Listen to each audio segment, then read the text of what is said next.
November 28th, 2017, the price of the online cryptocurrency Bitcoin finally rose to over $10,000. The idea was created back in November of 2008 by Satoshi Nakamoto. He wanted to create a system of electronic transactions without relying on trust. He then continued to carry out this idea, and Bitcoin was created in January of 2009. Nakamoto mined the first block of 50 Bitcoins known as the Genesis block. Hal Finney was one of Bitcoin's first supporters, joining the first day it was made and receiving 10 Bitcoins from Nakamoto in the first ever Bitcoin transaction. In 2010, Nakamoto ended up turning Bitcoin over to Gavin Andresen, who became the head leader at the Bitcoin Foundation. Other than an actual Bitcoin, there are two other forms of Bitcoin: a Satoshi, which is 100 millionth of a Bitcoin, and a millibitcoin, which is 1,000th of a Bitcoin. Users can create an account easily, and then they make a private key that no one else knows, not even Bitcoin's company, which furthers Nakamoto's idea of no central source. So, if you were to lose or forget this key, there would be no way of retrieving your Bitcoins. One user in 2013 claimed that he lost his key and lost 7,500 Bitcoin, which amounted to about $7.5 million.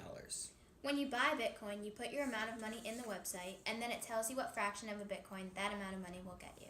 People can then make transactions with others that accept Bitcoin. The blockchain is a public ledger that keeps records of all of these transactions, which also eliminates a central source of trust. Nakamoto set a monetary policy in which there can only ever be 21 million Bitcoin in existence, and this in turn has given Bitcoin its high value because of the more money people are putting into Bitcoin, the more each Bitcoin is worth. And Bitcoin has become very popular recently, which is why the price keeps skyrocketing. People called miners mine Bitcoins and are paid in Bitcoin for doing it. A miner would be similar to someone being paid to run a website. It is still being debated if Bitcoin is actually a currency, according to The Economist. Currency is hard to earn, limited to supply, and easy to verify. Technically, Bitcoin is a form of currency, but would be better defined as a medium of exchange. As of 2017, there are between 2.9 and 5.8 million Bitcoin users.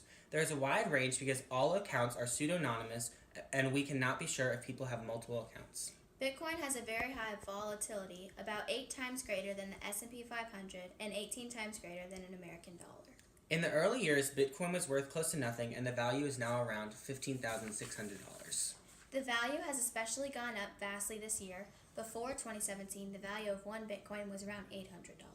There was a huge increase in price to around $5,000 in September, but the price then dropped harshly down to $2,900 due to China's crackdown on Bitcoin transactions. But the price continued to skyrocket upwards shortly after.